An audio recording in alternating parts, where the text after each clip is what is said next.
나의 힘을 의지할 수 없으니 기도하고 낙심하지 말 것은 주께서 참 소망이 되심이라. 주의 길을 걸어가는 동안에 세상에 곧 의지할 수 없으니 감사하고 낙심하지 말 것은 주께서 참 기쁨이 되심이라. 하나님의 꿈이 나의 비전이 되고 예수님의 성품이 나의 인격이 되고 성령님의 권능이 나의 능력이 되길 원하고 바라고 기도합니다.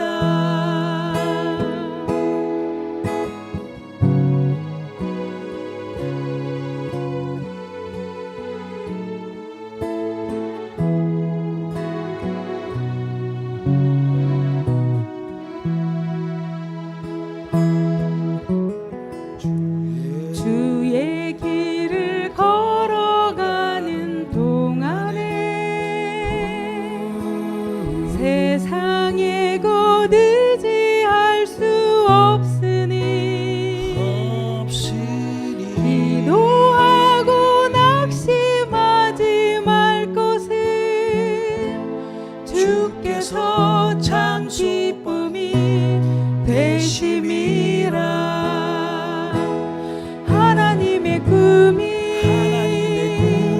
나의 비전이 되고 예수님의 성품이 나의 인격이 되고 성령님의 권능이 나의 능력이 되길 원하고 바라고 기도합니다.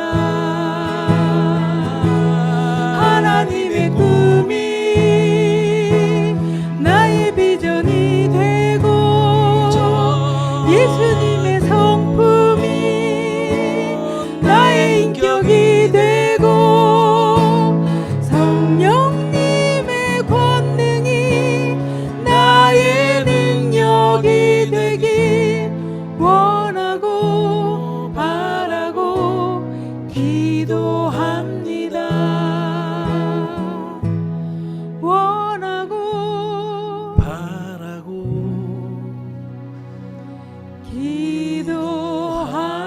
기도합니다.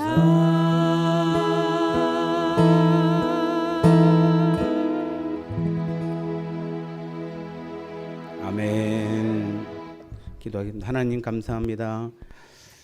많은 사람들이 코로나로 인하여 현장에서 예배드리지 못하는 안타까운 이 현실 속에서도 우리 하나님께서 오늘 우리들을 지극히 사랑하사 하나님 아버지 이 시간도 주님의 몸된 이 성전에 나와 하나님께 함께 예배할 수 있는 귀한 특권을 허락해 주시니 감사합니다.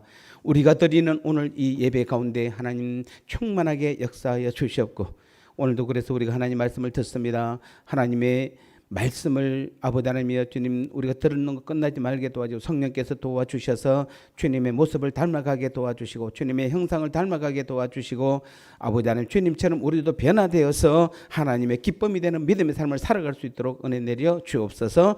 이 시간 우리 하나님이 음성으로 친히 우리 가운데 들려지게 하여 주옵소서. 종을 온전히 주께서 사용하심을 믿사옵고 예수님 거룩하신 이름으로 간절히 기도드리옵나이다. 아멘. 오늘 제목은 현장 예배와 영상 예배입니다.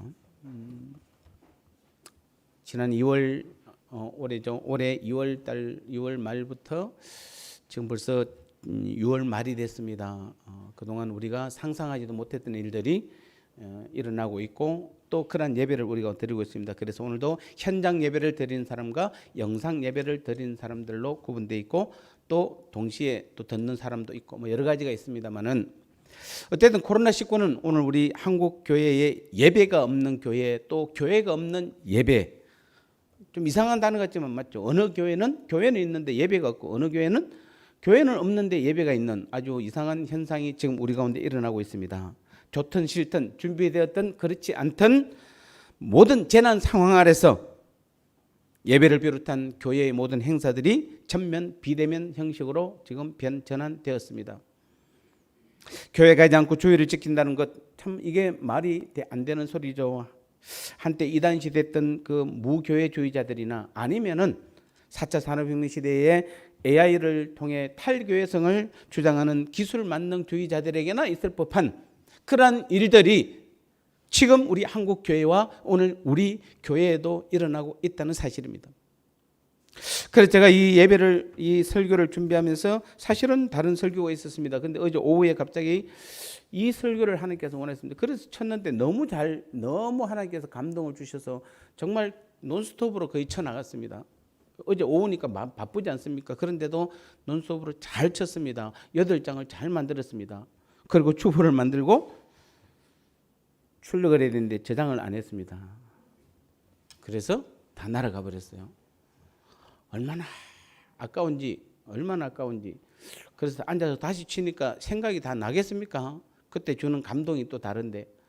그래서 낙심하다가 6시 반인가 넘어서 원고가 완성이 됐어요. 그래서 이제 막 출력을 하는데 출력이 안 돼요. 신기하죠? 출력이 안 돼요. 그래서 제가 다른 원고를 출력하니까 다 돼요 또. 이거 안 돼요. 그래서 어떻게 하다 보니까 출력은 됐는데 연하게 나와가지고 볼 수가 없어요. 그래서 제 책상에 가면 지금도 내부를 복사했어요. 카피를. 해보고 안 되고. 그래서 전문가하고 통화하고 어떻게 이렇게 하다가 되었어요. 그러면서 제가 느끼는 게 가정이 쉽지 않고 또 마지막까지 제가 원고를 출력하는까지도 참 힘들다라는 걸 느끼면서 우리가 예배드림이 지금 우리가 현장에서 오늘 여러분 예배드리는 여러분 또 지금 가정에서 영상 예배를 드리고 온 여러분들 우리가 이랬던 저랬던 참 소중한 일인데 우리가 그것을 너무 깨닫지 못했다라는 생각이 듭니다. 그래서 정말 어제는 마음이 때로는 조급한 부분도 있었는데 그럼에도 불구하고 하나님께서 이 설교를 원한 것은 오늘 우리에게 있어서 오늘 이 현장 예배든 영상 예배든 오늘 하나님께서 말씀하신 예배의 중요성이 있기 때문인 줄 믿습니다. 그래서 오늘 말씀을 같이 한번 나눠보도록 하겠습니다.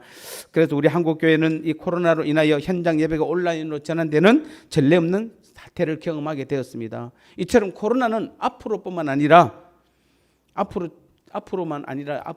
우리 지금뿐만 아니라 죄송합니다. 앞으로도 이 예배뿐만 아니라 선교와 교제 또 다양한 측면에서 한국 교회에 많은 변화를 가져올 걸로 분명히 예상이 됩니다.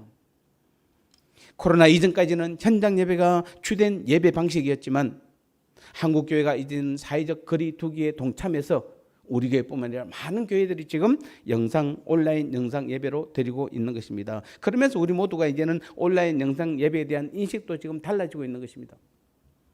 처음에 우리가 영상 예배를 드리려고 할 때 2월 말에 그때 우리가 이 족구 운동하는 목사님들 한 22분이 되는데 거기 단체톡에 우리는 이번 주부터 영상 예배 드립니다라고 하니까 반반이었어요. 거의.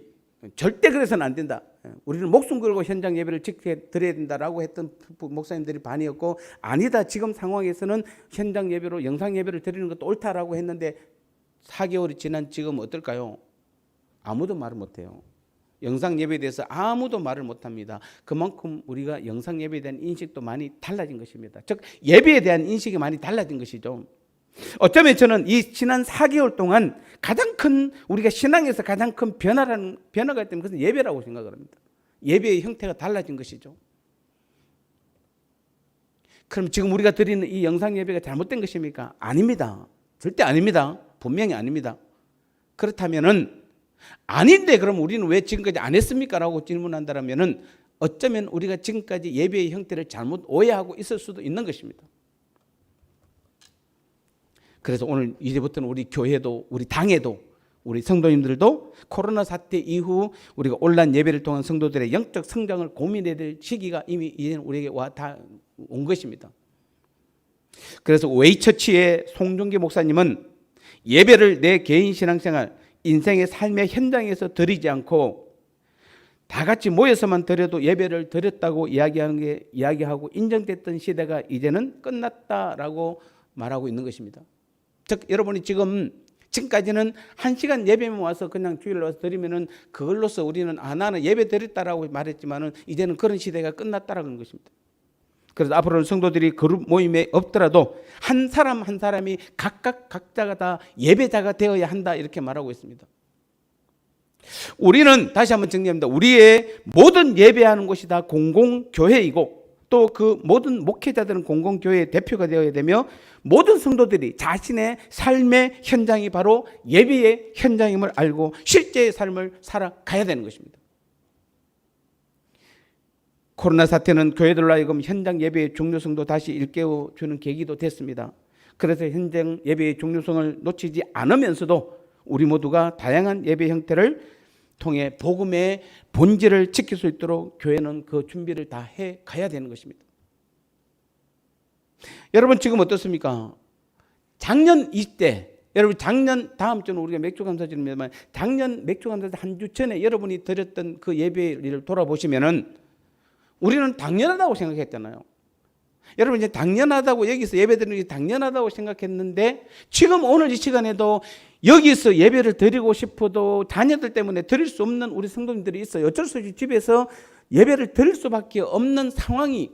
자, 그분들이 1년 전에 이런 생각을 했겠습니까? 당연히 교회에서 와서 예배 드리는 것을 당연한 것을 여겼는데 그 당연이라는 게 지금 당연히가 되지 못하고 있는 게 현실입니다.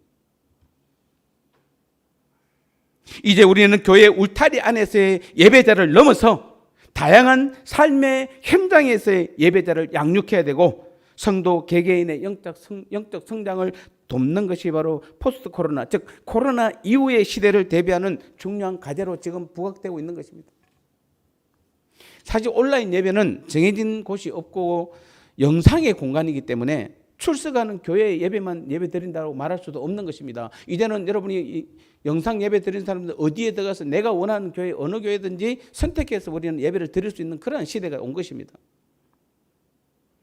지금도 이 시간에도 우리 가정에서 영상으로 예배를 드리는 각 가정의 성도님들은 지금 드리는 이 예배가 여기 현장에서 나와서 드리는 그분들과 같은 마음 또는 기존 그동안 우리가 드렸던 교회에서 드렸던 그 마음의 예배로 그 마음으로 예배를 드려야 참 예배가 되는 것입니다. 그래서 여러분 집에서 드린다고 혹시 잠옷으로 드린다든지 세수도 안 하고 드린다든지 예배 중에 화장실에 간다든지 전화를 받는다든지 아이들과 논다든지 아무런 준비 없이 예배에 참여하고 있다면 그런 예배는 참 예배도 아니고 하나님이 받지 않은 예배가 될 수 있는 것입니다. 지금 제가 말하는 장소의 문제가 아닙니다. 예. 굳이 우리는 정자세가 아니더라도 깨끗한 옷, 정결한 마음, 정성 담긴 헌물과 주님의 임재를 사모하는 찬양과 하나님께 영광 올려드리는 예배를 드려야 하는 것입니다. 앞으로도 제2, 제3의 코로나 사태가 찾아오더라도 그 위기 상황 속에서 기독교인들은 어떻게 복음을 전하고 각자의 자리에서 어떻게 예배를 드려야 할지 훈련을 해야 되며 고민도 해야 되는 것입니다.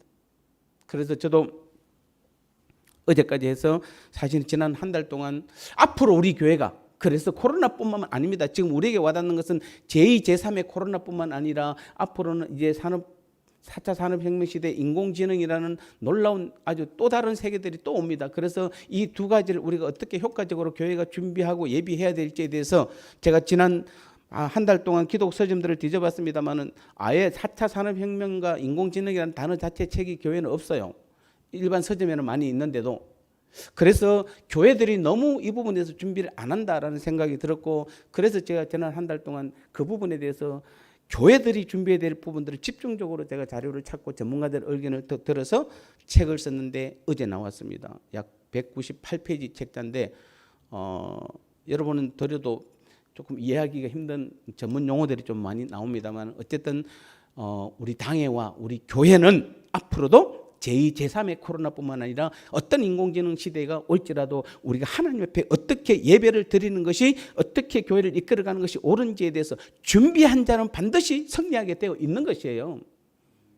왜냐하면 하나님은 여전히 역사의 주요한 자세요.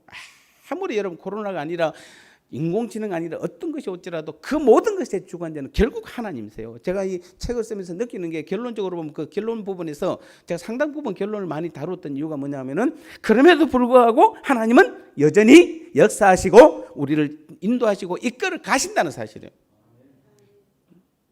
그래서 우리는, 제가 돌아봅니다, 우리 교회는 많이 준비됐어요. 그나마 우리는. 왜냐하면은 이런 시대가 올수록 가장 중요한 것은 우리가 하나님 앞에 어떻게 서는지예요.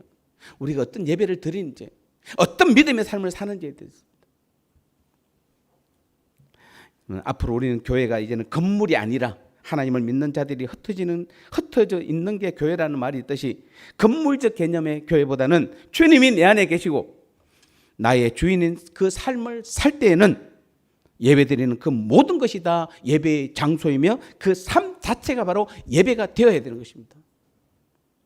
가정은 가장 좋은 예배의 처소입니다. 직장도 하나님과의 예배의 삶을 사는 장소가 되어야 하는 것입니다. 여러분, 커피숍이나 운동하는 곳이나 누구를 만나든 그곳이 바로 우리의 예배의 처소가 될 때에 하나님이 함께 하시며 하나님은 영광을 받는 것입니다. 그런 사람들이 주일날 예배당에 함께 모여 드리는 오늘 이 예배는 그래서 감사와 영광과 감격과 사랑이 있는 예배가 되는 것이에요. 사실 성경은 지금 뭐라고 이야기합니까? 여러분, 주님께서 이 땅에 오셔서 한 일 중에 가장 큰 일이 무엇인지 아세요? 교회를 만드는 것이었어요. 십자가의 죽음을 통해서 우리의 모든 죄 문제를 해결하시고, 그 다음에 부활로 새 생명을 우리에게 주시고, 다시 이제는 강림으로 우리 안에 들어오셔서 주님께서 하신 일이 뭐냐면 우리를 교회로 삼으신 것이에요. 여러분, 이 건물이 교회가 아니라 우리 자신이 교회예요. 믿습니까? 우리가 교회예요. 여러분, 이 사실을 우리가 잊어서는 안 되는 것이에요.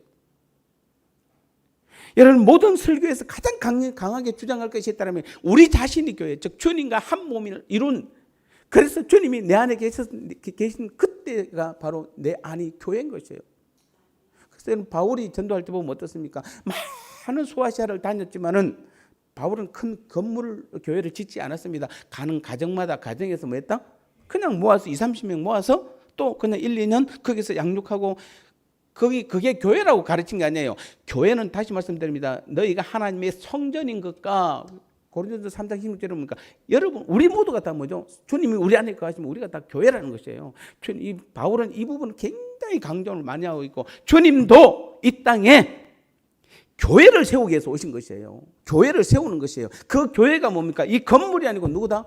여러분, 우리 자신 한 사람 한 사람이에요. 그럼 이 건물은 의미가 없습니까? 아닙니다. 분명히 이 교회 건물도 주님은 가는 곳마다 건물의 교회를 세우셨어요. 그 건물은 뭡니까?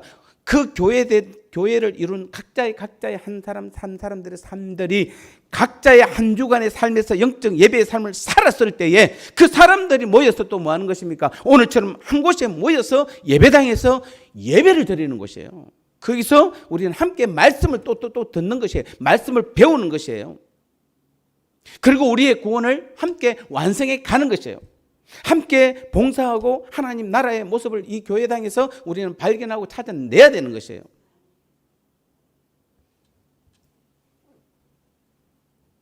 그래서 이 요한복음 4장에 보면 수가성 여인이 주님과 많은 대화를 나누잖아요. 그러면서 나중에 이제 그 수가성이, 그럼 우리는 어디서 예배해야 됩니까? 라고 질문하잖아요. 그때 주님께서 뭐라고 그럽니까? 예루살렘도 말고, 자, 예배의 장소를 말씀하는 것이 아니라 예배해야 할 때가 온다는 겁니다. 주님께서는 장소를 말씀하지 않으셨어요. 교회라고 말씀하지 않으셨어요. 교회당이라고, 예루살렘 성전이라고 말씀하지 않았어요. 다만 영과 진리로 예배할 때가 오나니, 예배할 때를 강조하셨어요. 곧 조금 있으면 뭐한다? 십자가에 죽으시고 부활하시고 강림하셔서 우리 안에 주님께서 들어오실 그때는 뭡니까?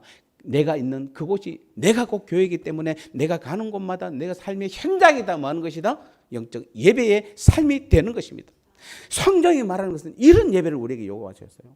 사실은 우리가 여러분 그래서 교회당에서 한 주일에 한 번만 예배드리는 것은 여러분 옳은 예배는 아니에요. 물론 그것도 안 하면 뭐 당연히 더 옳지 않습니다만은 정말 우리가 하나님의 자녀로서 믿음의 삶을 살고자 결단하고 다짐하고 영원히 사는 영원한 하나님 나라에서 우리가 영원히 사는 하나님의 백성이라면은 가장 하나님께서 기뻐하는 것이 예배잖아요. 예배예요. 예배를 통해서 하나님 영광 받으시는 걸 가장 기뻐하세요. 그러면은 우리가 드리는 예배가 하나님이 기뻐하는 예배가 돼야 되잖아요. 하나님이 함께하는 예배가 돼야 되잖아요. 여러분이 이 교회에 모였다고 해서 이 건물에 모였다고 해서 하나님이 함께하는 것이 아니라 여러분 자신 한 사람 한 사람 안에 지금 주님이 주인으로 계셔야만 하나님께서 여러분 안에 계셔야만 지금 이 예배가 하나님이 함께하는 예배가 되는 것이에요. 그것을 깨닫지 못하면 여러분 지금 예배 시간에 앉아 있어도 다른 생각하고 계시잖아요. 지금. 찬양해도 은혜가 안 되잖아요. 말씀을 들어도 왜 이렇게 길어? 시간만 보는 것이에요. 오늘따라 목사님이 왜 이렇게 더 길게 할까?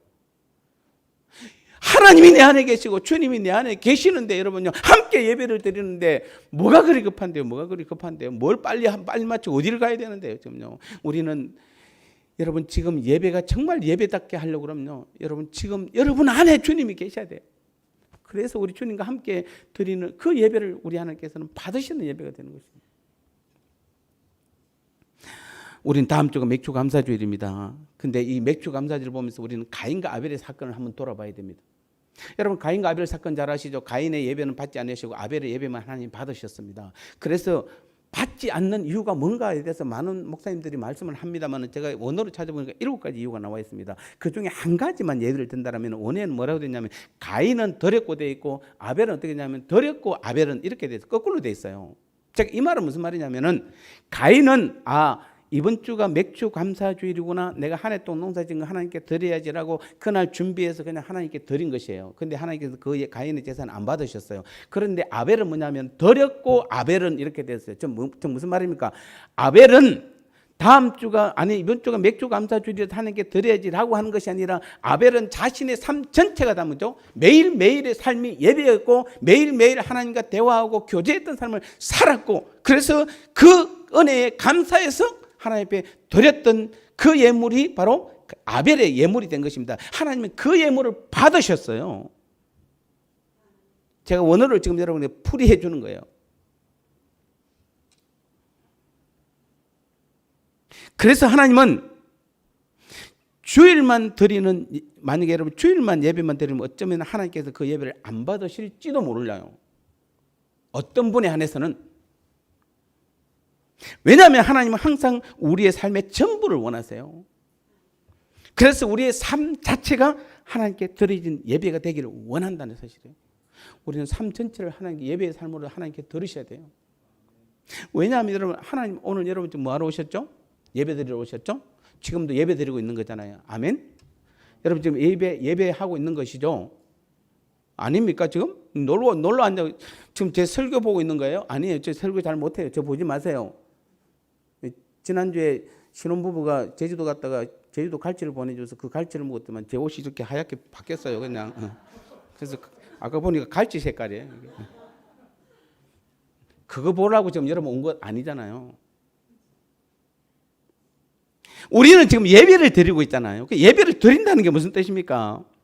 예배를 드린다는 것은 하나님께 나의 최상의 가치를 돌리는 것이에요. 아멘? 나의 최상의 가치를 돌리는 거예요. 사실은 외적으로는 잘하세요. 그래서 예배 드리러 올 때 대부분 어떻게 합니까? 옷 사면 언제 아껴놨다가 언제 입습니까? 주일날 오전. 주일날 예배 드릴 때 아껴놨다가 그때 딱 입잖아요. 얼마나 여러분 헌금해도 사실 뭐합니까? 꾸기꾸기한 돈보다는 가장 최고의 돈을 지폐를 깨끗하게 해서 드리잖아요. 어떤 분은 은행 가서 찾아온 분도 계시고 가장 깨끗한 돈은 온라인으로 보내는 게 가장 깨끗한 돈이에요. 요즘요. 아무 그것도 없어요. 흔적도 없고. 여러분이 세수 잘하고 또 주일날 기왕이면 머리도 더 많이 만지고 화장도 더 많이 하고 오시잖아요. 그 외적인 모습은 가장 최선을 드리는 것은 맞아요. 아마도 제가 지금 여러분을 주중에 만났을 때고 주일날 만날 때 보면 주일날이 가장 이쁠 거예요. 맞죠? 예, 그렇게 잘하세요.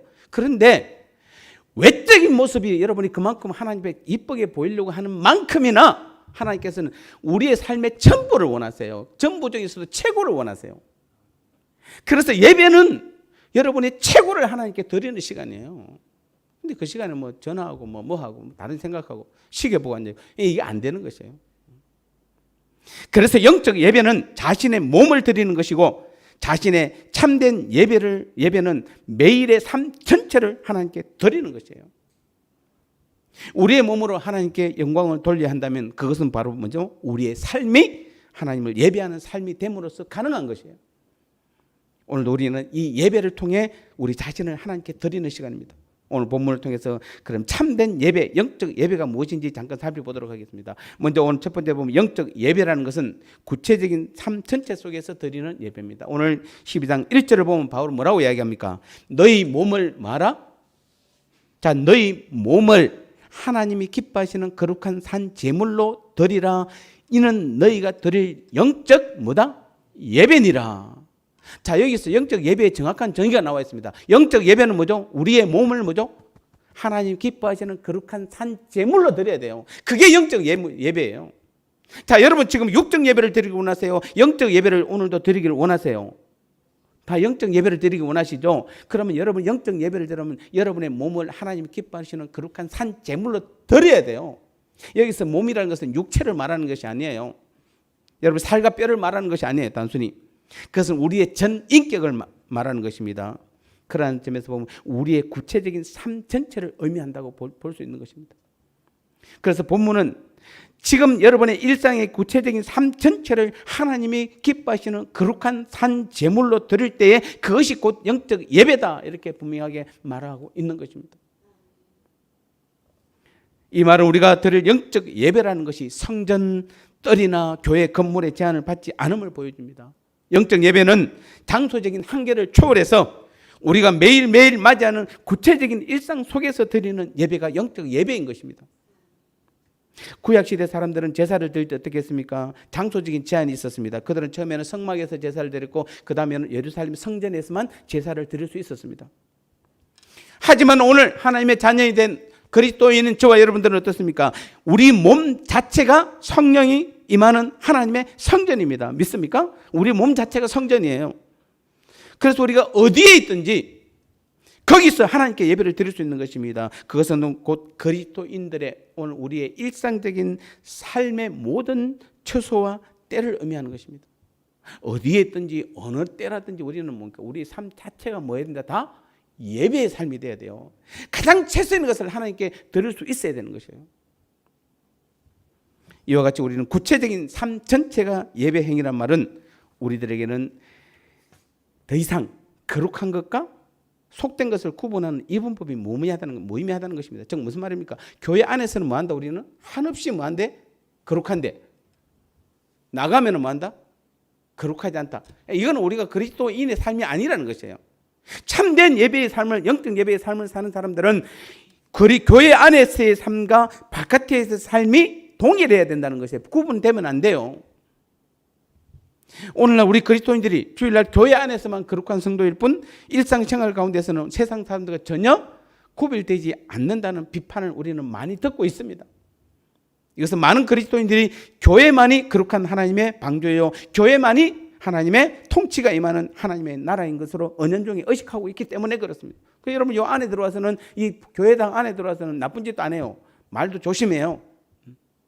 근데 나가면은 나쁜 짓도 해요. 말도 조심 안 해요. 또한 하나님의 임재와 간섭은 공적 예배 시간에만 이루어지며 그 외 일상생활에서는 그것을 전혀 무기력한 것으로 생각하기 때문에 우리는 주일날 1시간 드리는 이 예배만 소중하다고 생각하고 한 주일 내내 예배에 대한 개념이 없는 것입니다. 또 이렇게 말하면 이럴 수 있습니다. 그러면 교회 안 가도 됩니까?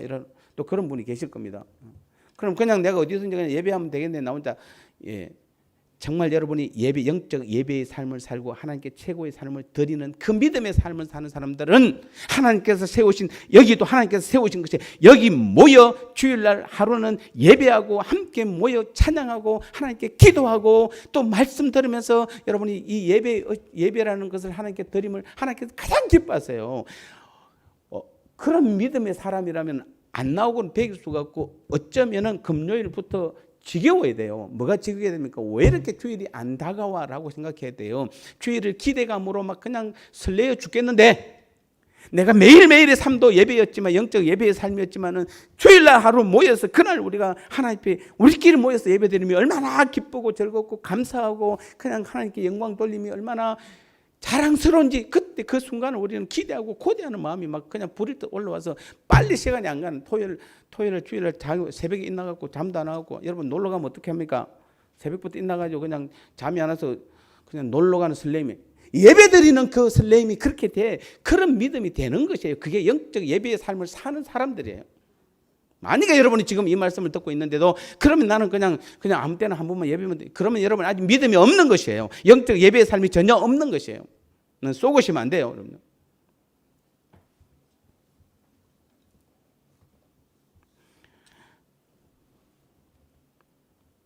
우리는 그래서 매일매일 만나는 직장 동료를 대하는 태도에서나 장사나 가족들을 대하는 마음가짐, 늘 되풀이되는 일상의 소소한 행위에서뿐만 아니라 정치나 문화활동 등 사회행위 전반전 부분에 있어서도 우리 그리스도인은 그것이 곧 하나님께 드려지는 예배라는 사실을 우리는 명심하고 우리의 삶을 더욱 거룩하게 만들어 가야 하는 것입니다.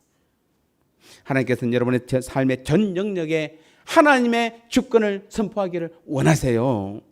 교회당만이 아닙니다, 여러분요. 우리의 삶의 전 현장에 하나님께서는 하나님의 주권, 하나님의 능력을 선포하기를 원하세요. 여러분, 아무리 코로나가 전 세계 연결 통로를 끊었다 해도 우리가 하나님께 드리는 예배를 막을 수는 없는 것입니다. 우리가 먹든지 마시든지 무엇을 하니 다 하나님의 영광을 위하여 하심으로 하나님께 여러분을 거룩한 산 제물로 드려지는 영적 예배의 삶을 사시기를 바랍니다. 두 번째는, 그러면 성도의 변화의 목표는 그리스도며 변화의 원동력은 성령입니다. 즉 오늘 2절에서는 우리의 삶 자체가 거룩한 산 제물이 되게 한 조건의 하나로 바로 뭐라고 이야기합니까? 오직 마음을 새롭게 함으로 변화를 받아라, 이렇게 말하고 있습니다. 즉 우리가 하나님께 합당한 삶을 살고자 한다면 먼저 변화를 받아야 되는 것입니다. 우리의 내적 본성이 변화되어야 되는 것입니다. 어떻게 변해야 됩니까? 예수님과 같이 변해야 되는 것입니다. 우리의 성품이 예수님과 같이 변화되어야 됩니다. 예수님의 성품이 내 성품이 되어야 되는 것입니다. 예수님의 비전이 내 비전이 되어야 되고 하나님의 꿈이 내 꿈이 되어야 되는 것입니다. 그래서 그때 우리의 삶 전체를 하나님이 기뻐하는 거룩한 산 제물로 드릴 수 있는 것입니다. 왜냐하면 과거 우리는 죄에서 종노를 할 때 우리의 성품은 악했습니다. 그래서 말하는 것이나 생각하는 것이나 행하는 모든 것에서 다 악했습니다. 우리는 마귀에게 나서 마귀의 자녀로서 마귀와 같이 생각하고 행했습니다. 이런 상태로는 결단코 우리는 하나님을 위한 산제사, 영적 예배를 드릴 수가 없는 것입니다. 하나님을 기쁘시게 할 수 없습니다. 오히려 마귀를 기쁘게 하는 것입니다. 그래서 우리는 자칫하면 여러분이 예배 시간에 뭡니까? 하나님의 기쁨이 될 수도 있고 어떤 사람은 마귀의 기쁨이 될 수도 있다는 사실이에요. 즉 무슨 말입니까? 하나님의 기쁨의 예배는 뭐죠? 매일 삶 속에서 예배가 되어야 되고 여기 와서도 그 예배가 드려져야 되는데 여러분 삶 속에서 전혀 예배를 드리지 않다가 한 시간만 예배를 드린다고 앉아 있으면은 마귀가 기뻐하는 예배가 될 수 있다는 것이에요. 그러므로 우리는 하나님을 기쁘게 하는 삶으로 그분께 거룩한 산제물로 드리려면 먼저 우리의 성품이 변화되어야 되는 것입니다. 우리의 성품이 예수님과 같이 변화되어야 됩니다. 예수님은 일평생 하나님이 기뻐하는 삶을 분명히 사셨습니다. 그래서 우리는 우리의 성품이 예수님의 성품으로 변화되기만 한다라면은 우리 역시 하나님을 기쁘게 하는 삶을 살 수 있게 되는 것입니다. 그래서 우리의 변화의 목표는 어디에 가야 된다? 바로 예수님이세요. 여러분이 바라봐야 될 대상은 목사인 저도 아니에요. 목사님이 그렇게 하면 됩니까? 그런 소리 하지 마세요. 목사도 다 그렇게 합니다. 목사도 다 약합니다. 예, 장로님들도 다 약해요. 돌아서면 다 똑같은 인간이고 다 연약한 사람들이에요. 우리의 변화의 대상은 저도 아니고 장로님들도 아니에요. 권사님들도 아니에요. 누굽니까? 우리는 오직 예수님이 돼야 돼요. 예수님만이 우리의 변화의 목표의 대상이 되는 것이에요. 그리고 우리 그리스도의 그 마음을 지니는 것이 우리 변화의 종착점이 돼야 되는 것입니다. 그래서 우리는 예수님의 마음을 우리는 똑같이 우리도 지녀야 돼요. 그래야만 우리가 하나님께 산 제사를 드릴 수 있는 것이에요. 그렇다면 우리가 이런 변화를 가능케 하는 힘은 어디서 올까요? 여러분 무조건 힘쓰고 애쓴다고 해서 이루어지는 것입니까? 아닙니다.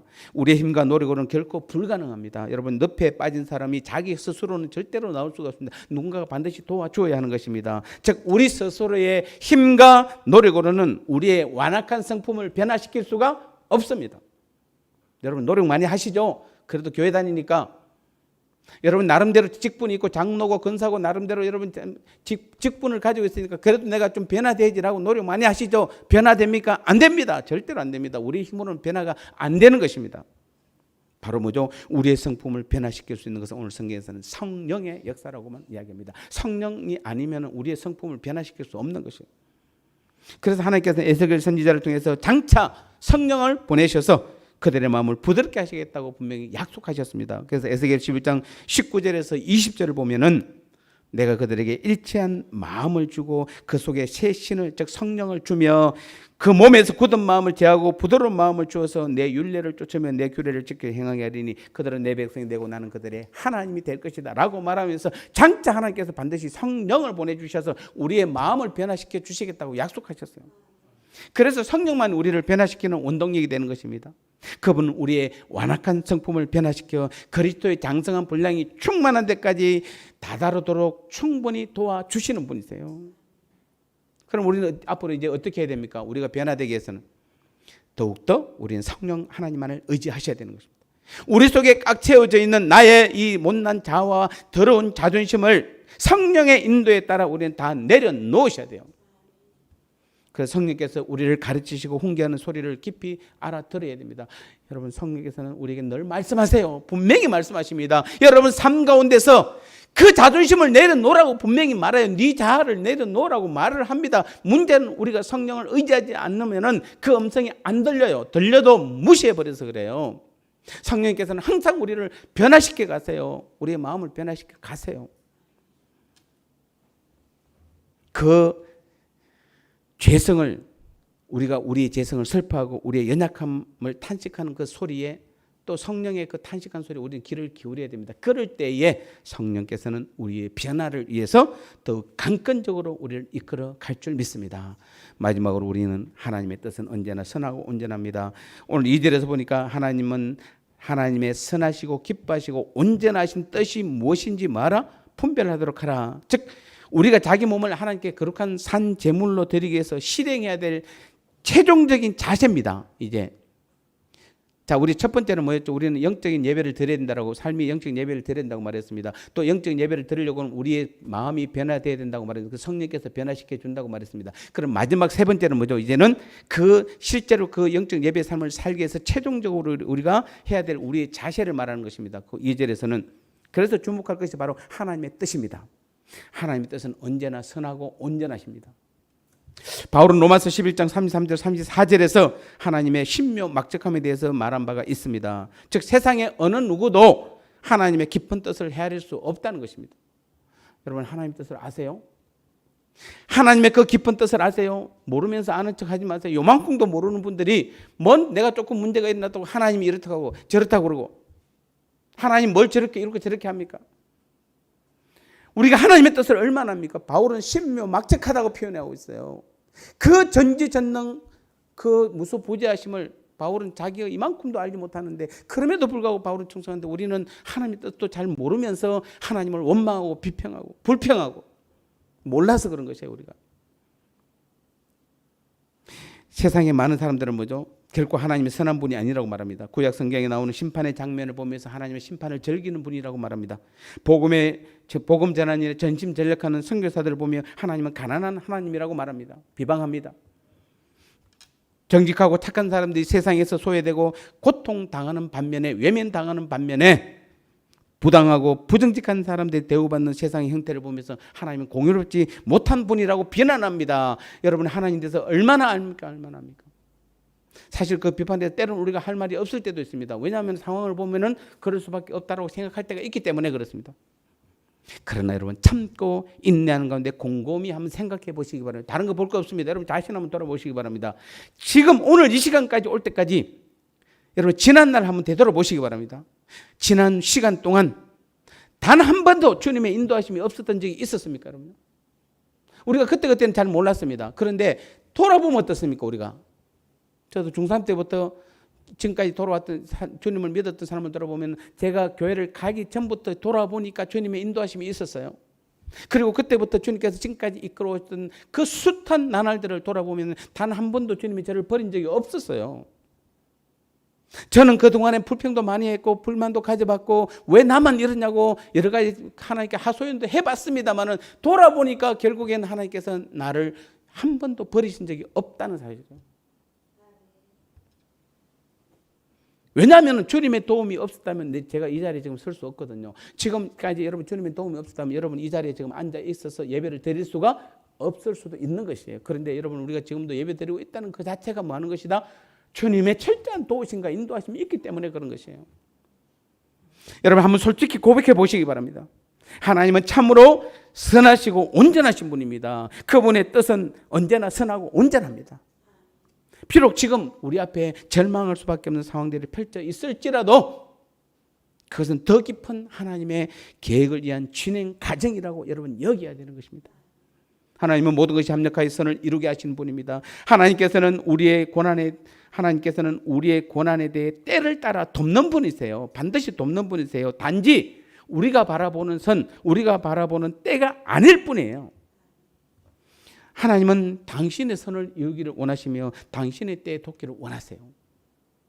왜냐하면 그것이 궁극적인 선이고 그때가 가장 하나님께서 역사할 좋은 때이기 때문에 하나님 그때를 기다리고 계시는 것이에요.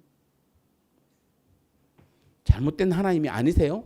여러분 믿음대로 잘 살면은 지금 고난이 오고 아픔이 오고 내가 감당하지 문제가 올지라도 그것은 지금 나쁘다는 것이 아니에요, 여러분요. 오히려 여러분요, 지금 내가 하나님 앞에 바로 서지도 못하고 있는데 내가 형통하다. 이거 굉장히 불안해하셔야 돼요. 앞으로 얼마나 더 큰 징계가 임할지 모른다는 사실을 우리는 기억하셔야 되고 오히려 내가 정말 하나님 앞에 바로 서고 있는데도 불구하고 하나님 내가 지금 어렵고 힘든 상황에 있으면 반드시 하나님의 뜻은 분명히 선하고 온전하다. 예.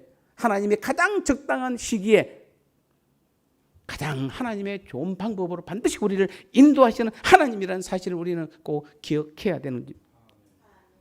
세상에 고통과 아픔이 가득한 것은 하나님의 뜻이 악하거나 불완전하기 때문이 아니라 하나님의 때가 되지 않았기 때문입니다. 하나님께서는 선하고 온전하신 자신의 뜻을 위해서 인내하고 계시는 것입니다. 여러분 믿으시기 바랍니다. 하나님의 뜻이 선하시고 온전하심을 말입니다. 우리를 향한 하나님의 계획하심의 선하심을 믿어야 되는 것입니다. 결코 하나님은 악을 행하는 분이 아니세요. 오늘도 여러분의 삶 가운데서 역사하신 하나님의 선하시고 온전하신 뜻이 무엇인지 여러분 깊이 묵상하며 그 뜻에 순종하는 여러분의 영적 예배의 삶을 사시기를 바랍니다. 결론적으로 말씀드리겠습니다. 이제 우리는 이번 한 주간도 여러분의 삶의 모든 현장이 곧 예배의 현장이 될 것이며 모든 순간순간들이 예배의 시간들이 되어야 하는 것입니다. 매 순간 하나님께 예배드리는 삶을 살 때 매 순간 성령의 온전하신 인도하심이 우리의 삶 전체에 강하게 역사하고 나타날 것입니다. 하나님은 오늘도 우리들과 이러한 믿음의 삶을 함께 사시길 간절히 원하고 계시는 것입니다. 아무리 코로나로 인해서 여러분 현장 예배가 어렵고 또 가정에서 영상 예배를 드린다 할지라도 여러분 우리는 삶 자체가 영적 예배의 삶이 되고 하나님께 영광을 돌리고 하나님의 선하시고 기뻐한 뜻을 우리가 날마다 인정하고 믿는다라면 하나님은 어떤 역할에서든지 반드시 저와 여러분들을 붙들어 주시고 인도하시며 우리의 삶을 통하여 영광을 받으시기를 기뻐하시는 우리 하나님인 줄 믿습니다. 그 믿음의 삶으로 이번 한 주간도 모든 여러분의 삶이 영적 예배의 삶이 되어서 하나님께 영광 돌리는, 그래서 다음 주에는 우리 모두가 함께 또 모여서 영광된 예배를 드리는, 기쁨의 예배를 드리는 저와 여러분 되시기를 주님의 이름으로 축복합니다. 하나님 아버지 감사합니다. 그렇습니다. 지금 코로나로 인하여 현장 예배와 영상 예배를 겸하여 드리고 있는데 어떤 예배든지 우리 하나님께서는 예배 자체가 우리의 최선의 것을, 하나님께 최상의 것을